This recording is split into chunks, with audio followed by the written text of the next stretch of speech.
What if one small town, a name most people have never heard, suddenly held the key to the entire Southern War? What if 3 years of Russia's most fortified defenses collapsed not with a massive army, but with a method no one saw coming? Before we go any further, if you care about understanding what's really happening in this war, not just the headlines, hit that like button right now. Subscribe so you never miss an analysis like this, and share this with someone who needs to see the bigger picture. Now let's get into it. The town is called Mala Tokmachka. It sits on the flat, open plains of the Zaporizhzhia region in southern Ukraine. From the outside, it looks unremarkable, a small settlement on a map, easily overlooked. But for nearly 3 years, this town was the spine of Russia's entire southern defensive strategy. Every attempt to push past it failed. Every Ukrainian advance was stopped cold. Russia didn't just occupy Mala Tokmachka, they buried it in concrete, steel, and explosives, layer after layer of trenches, minefields so dense that satellites could barely map them, command posts dug deep into the earth, and artillery positioned to hit anything that moved. Russian military engineers spent years turning this small town into something that felt permanent, something that felt unbreakable, and for a long time, it was. There's a reason military analysts kept coming back to Mala Tokmachka when discussing the Southern Front. The town doesn't just sit anywhere. It controls access to the T-0815 highway, a critical road corridor pointing straight toward Tokmak, which is the beating heart of Russia's entire logistical operation in southern Ukraine. Control Mala Tokmachka and you control the door. Lose Mala Tokmachka and that door swings open. Russia understood this. That's why they never stopped reinforcing it. But here's what makes this story genuinely remarkable. The breakthrough that happened between May 17th and May 20th, 2026, didn't come from the direction anyone expected.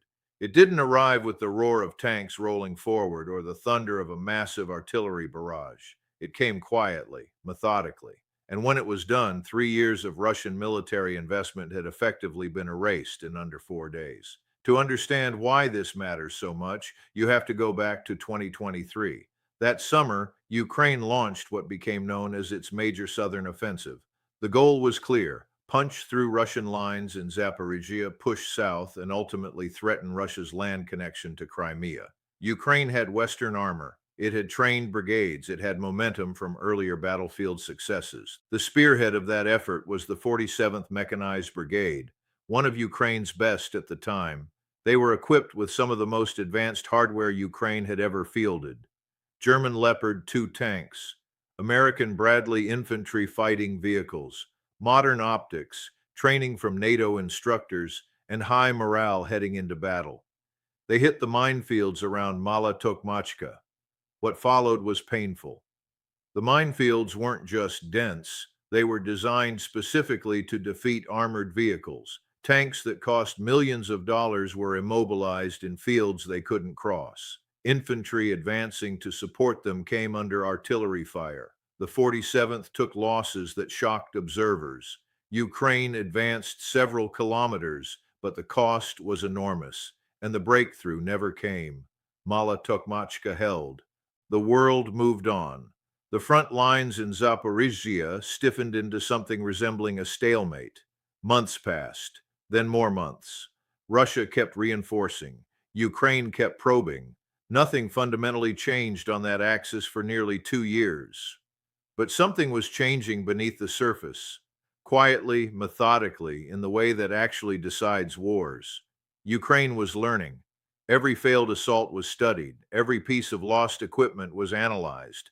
Every gap in intelligence, every tactical mistake, every moment where coordination broke down, all of it went into a process of adaptation that would eventually produce something entirely different from what had failed before. The Ukrainian military made a fundamental decision. Large armored columns were no longer the answer in heavily fortified terrain. The future of this kind of warfare was smaller, faster, smarter.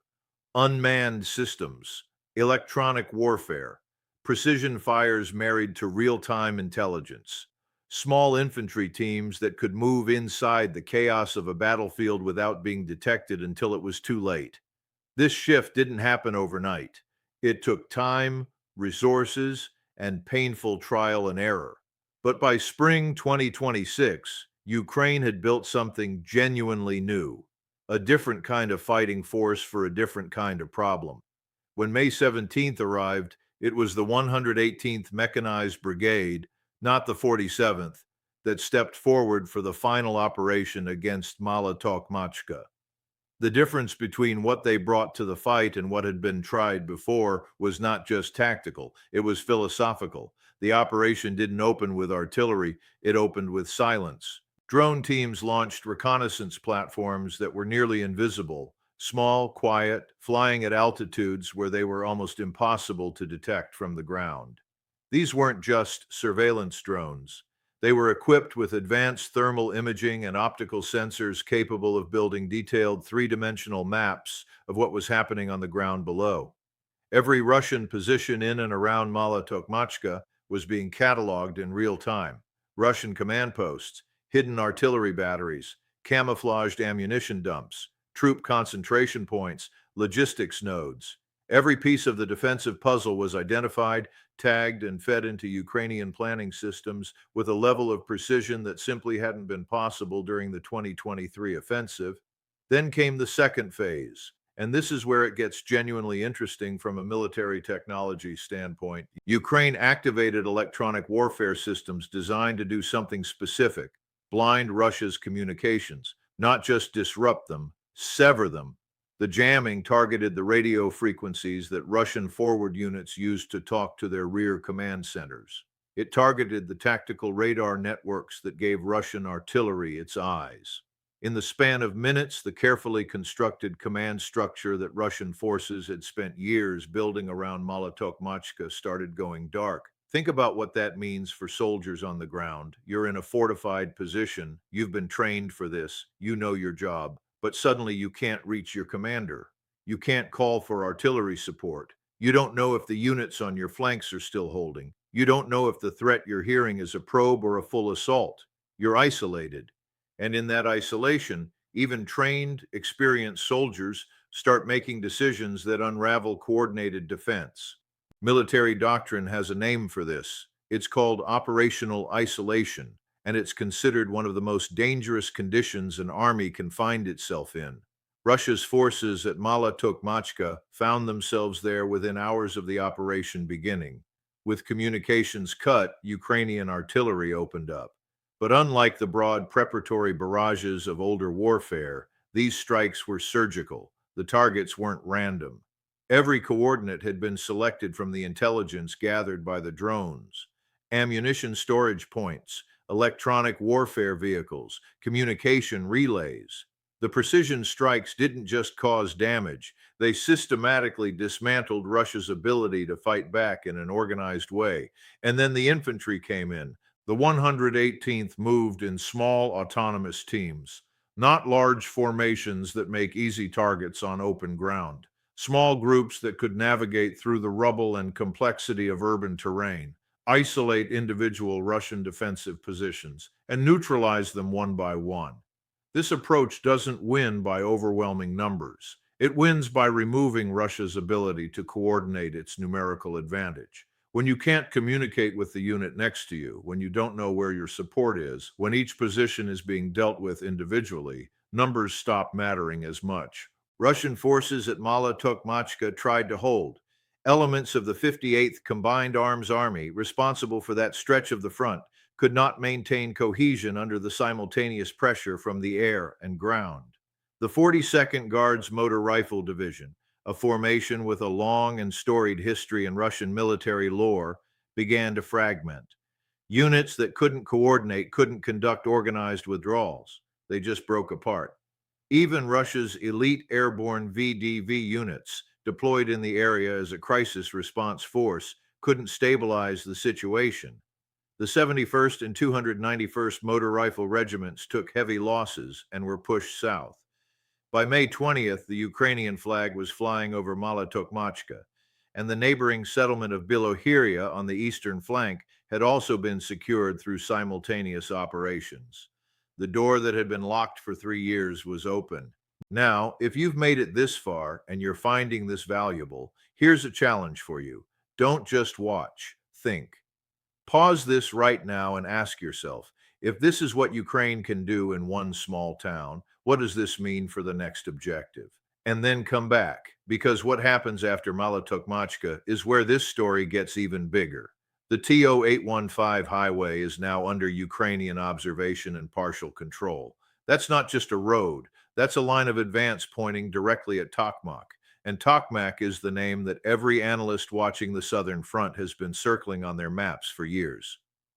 Tokmak is a city, but more importantly for this war, it's a hub. Every ammunition convoy, every fuel delivery, every reinforcement column arriving from eastern Russia or Crimea converges at Tokmak before being distributed to frontline units. It's where the Southern Front's supply chain lives. Protect Tokmak, and you can sustain operations across a huge stretch of territory. Lose Tokmak, and you lose the ability to keep the Southern Front alive. Russian commanders have understood this for years. That's why Tokmak has been so heavily defended, so carefully protected, positioned far enough behind the front lines to feel safe. It no longer feels safe. Ukraine's new forward positions around Mala Tokmachka bring Tokmak within reach of long-range artillery systems, multiple launch rocket systems, heavy strike drones that can loiter for hours and hit with precision. The city's ammunition depots, the ones Russia needs to keep its artillery firing, are now under persistent threat. The staging areas where Russian troops rest and refit before returning to the front are now visible and targetable. This doesn't mean Tokmak will fall tomorrow, but it means that Russian commanders now have to divert combat forces away from frontline positions to protect a city that was previously untouchable. Every battalion assigned to defend Tokmak is a battalion that isn't holding the line somewhere else. Every resource spent on air defense around the city is a resource not deployed at the point of contact. This is how Ukraine is using the breakthrough, not just as a symbolic victory, but as leverage that compounds across the entire southern front. And the effects don't stop at Tokmak. Look further south and you find Melitopol. This is a city that most people in the world couldn't find on a map before this war, but which has become strategically critical in ways that are hard to overstate. Melitopol sits at the junction of Russia's land bridge to Crimea.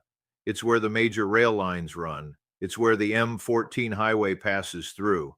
It's the administrative and logistical center connecting everything Russia controls in the south. Here's why railways matter so much in this war. Russian military doctrine was built around rail transport, moving large quantities of ammunition, fuel, heavy armored vehicles. Russia's military did this by train. A single train can carry what hundreds of military trucks would need to haul. When the railways are secure and functioning, Russia can sustain frontline operations at scale. When the railways become vulnerable, the entire supply chain slows down, becomes more expensive, more fragile, more exposed. Ukraine's pressure from Mala Tokmachka toward Tokmak is beginning to reach the rail and road infrastructure feeding Melitopol. Artillery range is expanding, drone reach is growing. The supply lines that Russia took for granted are beginning to develop vulnerabilities they didn't have a year ago.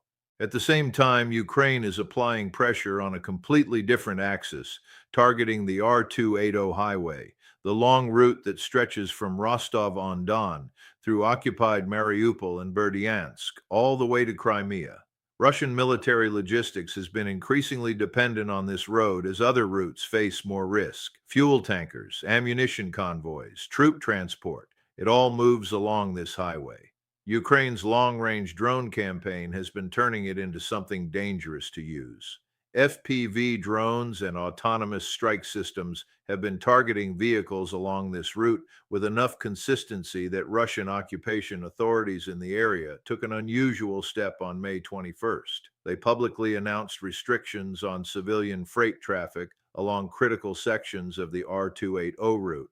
When an occupation authority starts restricting its own civilian logistics because the road is too dangerous, that's a signal. It's evidence that Ukraine's drone campaign isn't just tactical noise. It's producing real strategic effect on the ground. Military strength isn't just about how many tanks you have. It's about whether you can get fuel and ammunition to those tanks on time, in the right quantities, without losing half your convoy on the way. Russia is increasingly struggling with that problem across the southern theater. Here's the deeper strategic picture that ties all of this together. Ukraine isn't just trying to win ground. Ukraine is trying to make Russia's entire southern position unsustainable. The way you do that, and especially against a military that has deeper manpower reserves and is willing to absorb casualties that would end most wars, is not by outslugging them in a straight fight. It's by attacking the system that allows them to fight. The logistics, the communications, the supply routes, the command nodes, the infrastructure that connects everything. What happened at Mala Tokmachka was the latest, most visible expression of that strategy. And what it reveals is not just a tactical success, it reveals a Ukrainian military that has genuinely evolved, that has studied its own failures, adapted its doctrine, integrated new technology, and is now executing operations with a level of sophistication that was not present in 2023. The Russian military that faced Ukraine in the early phases of this war was itself learning how to adapt to drone warfare, how to build better field fortifications, how to conduct defensive operations against a well-armed opponent. Russia learned too. The fortifications at Mala Tokmachka were proof of that. 3 years of engineering effort, layers of minefields, command systems designed to be resilient, and still it fell in 4 days. That matters not just as a data point about this specific battle. It matters as a signal about where this war may be heading over the coming months. Ukraine now holds positions from which it can project force further south than at any point since the early months of the conflict. It can observe, it can strike, it can threaten supply lines that Russia needs to maintain the southern front. Russia will respond. Russian forces are already reorienting, trying to establish new defensive lines south of the breakthrough, trying to plug the gaps before they become corridors. The question is whether they can do it fast enough, with enough cohesion, without Ukraine continuing to exploit the momentum. History shows that once a defensive line breaks at a critical point, the defender faces a difficult choice. Reinforce that sector heavily and weaken yourself elsewhere, or spread your forces thin and risk multiple breakthroughs simultaneously. Neither option is good, and Russia's force structure in Zaporizhzhia has already been absorbing losses for 3 years of attritional warfare. The broader implication, and the one that Russian military planners are surely grappling with right now, touches Crimea itself. The land bridge that connects Crimea to mainland Russia was supposed to be secure. It was supposed to be the foundation of a permanent new reality. The infrastructure that flows through Melitopol, the rail lines, the highways, the command networks, all of it was built on the assumption that the southern front would hold far to the north. That assumption is under pressure in ways it hasn't been before. Not imminent collapse, not crisis level threat yet, but pressure that is measurably greater today than it was a week ago. The flags that changed over the ruins of Mala Tokmachka represent something that took 3 years to achieve. They represent a Ukrainian military that refused to stop learning after its worst setbacks, that found new answers when old approaches failed, that built new capabilities and waited for the right moment to use them. They also represent a warning to anyone who assumed the Southern Front was frozen in place permanently. In war, the only thing that stays frozen is the thinking of commanders who stop adapting. The terrain doesn't care about expectations. The enemy always gets a vote. And right now, Ukraine has cast a very consequential vote on the southern axis. The road to Tokmak is no longer blocked. What happens on that road next? How fast Ukraine can consolidate? How quickly Russia can respond? Whether the momentum can be turned into something deeper? That's the question that will define this theater for months to come. The gates didn't just crack open, they swung. And the reverberations of that swing are going to be felt far south of the town where they started.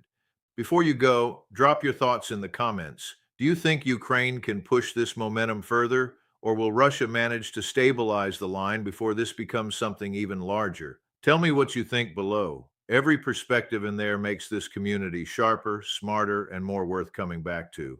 See you in the next one.